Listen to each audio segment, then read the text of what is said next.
Apa yang favorite dia? Sausage goreng tepung? Ya kau panggil macam tu? Ayam goreng? Benda yang bergoreng dan bercheese? Ni apa ni? Cendawan goreng? Sebenarnya dia nak cakap benda yang bergoreng lah. Hang swipe tepi gambar dia, umur baru 27 tahun dah hidup tanpa hempedu. Hempedu tu apa? Ni hempedu ayam. Sedap kan hempedu ayam? Gigit kenyai-kenyai dia punya tekstur. Ni pula hempedu kita. Ada apa dalam tu? Batu hempedu. Hak ni pula suasana otiru. Doktor tengah buat, nampak tak tangan robot ni? Ni adalah laparoskopik. Laparoskopik surgery. Operation sekarang zaman dah canggih. Tak payah open surgery. Masuk je 3 tangan robot. Dengan tangan robot ni, doktor boleh buang macam-macam dalam perut hang. Buang telur, kilang telur, buang rahim, buang hempedu. Macam kes ni, berbalik pada topik asal kita. Sebab korang tag aku kan? So aku try explain. Apa kaitan gambar yang bergoreng-goreng macam ni dengan dia terpaksa buang hempedu? First, aku nak tanya hang. Hak hijau ni hempedu hang. Betul-betul bawah liver. Kanan dekat sini. Apa fungsi organ ni? Ni hempedu korang. Doktor picit, keluar apa? Warna hijau. Hak ni bukan peceluk Hempedu kita memang color dia kuning-kuning kehijauan. Fungsi hempedu Allah Ta'ala jadikan tanpa hempedu, badan hang tak boleh mencerna lemak wahyu. Sia-sia hang makan wahyu. Tanpa hempedu, hang tak boleh makan ayam goreng, benda yang bergoreng, berlemak. Rugi. Senang cerita, hempedu bantu badan hang mencerna benda yang berlemak, fat. Dan tanpa hempedu juga, hang makanlah vitamin A ke, D ke, E ke, K ke, badan hang tak boleh menyerap vitamin tersebut. Seakan-akan hang makan kok mulut, keluar kok jubung. Vitamin tu sia-sia saja. Penting tak Allah Ta'ala jadikan hempedu badan kita? Yes, penting. Tak ada hempedu, badan hang tak ada kolesterol. Kolesterol penting untuk badan.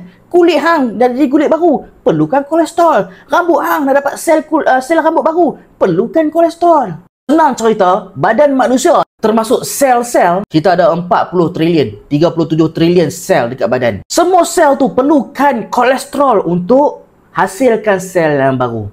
Try bayangkan kalau Allah Ta'ala tak jadikan hang ada hati dengan hempedu. Masak hang.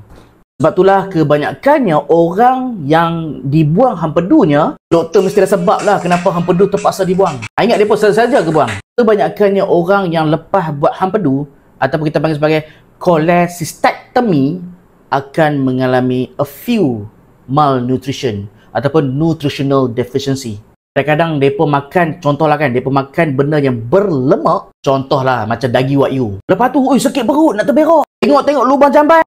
Pasal apa berminyak ni? Pasal apa otak aku berminyak? Sebab hempedu tak ada lah. Sebab itulah, hang makan benda yang berminyak, masuk ke mulut, minyak tu akan keluar kut najis. Sebab badan kita tak dapat nak cerna dan menyerap tanpa hempedu. Faham? And apa kaitan pula benda bergoreng dengan buang hempedu? Korang tahu kan, benda yang bergoreng tinggi dengan kolesterol, tinggi dengan minyak. Bila terlalu banyak sangat kolesterol dalam darah, kolesterol tu bukan menyebabkan salur darah tersumbat saja tau. Kolesterol yang sama juga akan menyebabkan terbentuknya batu dalam hempedu korang. Korang akan ada batu hempedu, cholelithiasis, gallstone.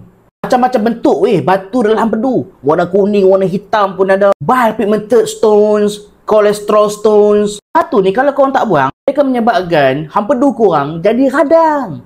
Cystitis kita panggil, cholecystitis. Tak buang juga boleh pecah, hang mati. Sebab itulah kes kalau batu terlalu besar dan banyak, doktor terpaksa buang hempedu. Sebab apa? Sebab makan benda yang bergoreng dan berminyak terlalu banyak sangat. Memang sedap, makan sekali-sekala okey lah. Boleh faham Sayangilah hempedu korang. Hilang ni, merana hidup korang. So saya doakan akak dipermudahkan segala urusan oleh Allah Ta'ala, dan inilah hikmah, ujian Allah kepada hamba-hambanya. And untuk korang yang masih ada hempedu, hati-hati dan berjaga-jaga dengan apa yang korang makan setiap hari.